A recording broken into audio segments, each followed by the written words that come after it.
Welcome back to the Medcurity podcast. Today we are talking about a shift that healthcare organizations can't afford to ignore. Enforcement is ramping up, and SRAs, those are your security risk analyses, are at the center of all of this. If it feels like you've been seeing more headlines about the OCR investigations and compliance failures, that's probably because you are. In just the last couple of weeks, 3 organizations have made the news for the same reason. Their security risk analyses were either missing, outdated, or just not done right. Now we're going to walk through these real-world cases and talk about what OCR required in each one, what the corrective action plans involved were, and what lessons that we can take away from them. We're also going to break down the steps that you can take today to avoid ending up in one of these headlines yourself. Because while the stakes are high, the path to compliance is manageable. Now let's start with the PIH Health case. In 2019, PIH Health was hit with a phishing attack that compromised 45 employee email accounts. Nearly 190,000 individuals were affected. When OCR investigated, they found that PIH had never conducted a proper security risk analysis, and that was a major problem. Under HIPAA, every covered entity is required to conduct an SRA regularly and to update it as their systems or risks change. OCR issued a $600,000 fine and required PIH Health to enter into a 2-year corrective action plan.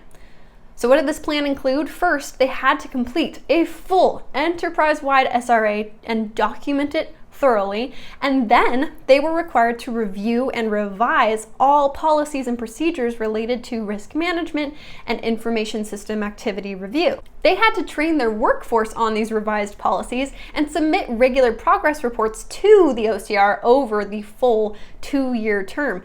That is a big operational lift, especially when this is happening under federal oversight. Now let's look at Guam Memorial Hospital Authority.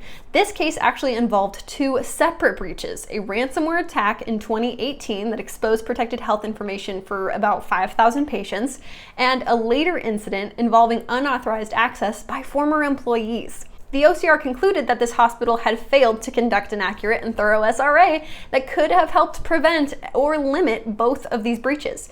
And the fine was lower in this case. It was $25,000, but the corrective action plan was serious.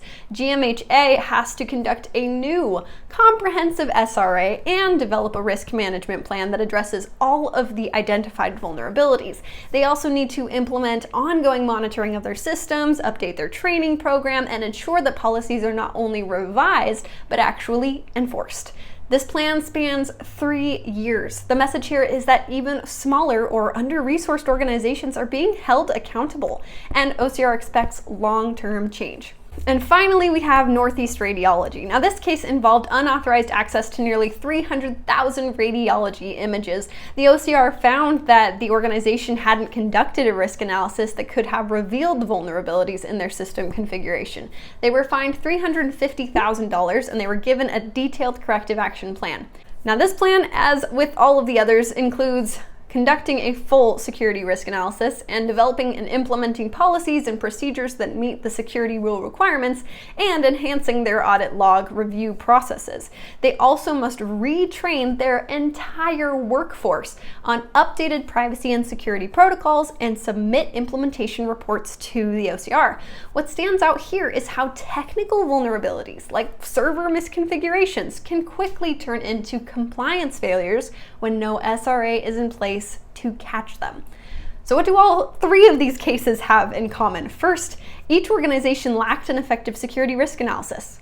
Second, each received a settlement agreement that included strict federal oversight. And third, the cost wasn't just financial. Each one now has years of monitoring, mandatory training, and policy rewrites ahead.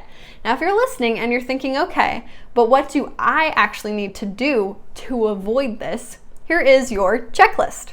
Number 1, complete an enterprise-wide security risk analysis. Not just a one-time scan or a basic checklist, a proper SRA looks at all systems that handle protected health information, from your hardware to your software to your user behavior. It all needs to be documented, reviewed, and updated regularly. Number 2, complete a risk management plan. Once you have identified your risks, you need a plan for addressing them. And that might mean rolling out multi-factor authentication or encrypting devices or changing how remote access might be handled.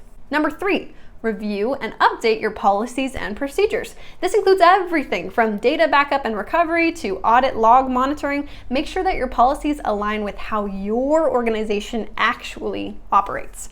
Number 4, train your workforce. Your staff needs to know how to identify a potential phishing attempt, how to handle protected information, how to report a potential breach.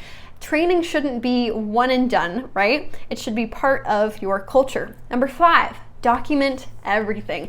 If the OCR ever comes knocking, documentation is your best defense. Show your work, that you've done your SRA, that you've followed through on your plan, and that you've kept records of every policy update and training session.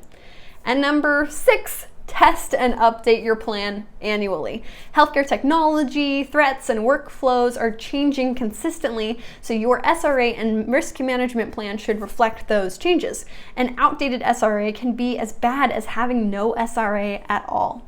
At Medcurity, we help organizations with all of these steps. Our platform is designed to simplify the SRA process, and our team is here to support you with policy templates, tracking tools, and expert guidance. You don't need to wait for a breach or an audit letter to take action.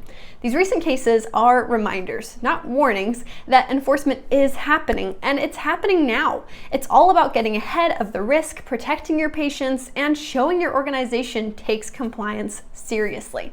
Thank you for joining us today on the Medcurity podcast. We hope this gave you some clarity and some motivation to take the next step in your compliance journey. As always, we're here to help you stay ready and confident. See you next time.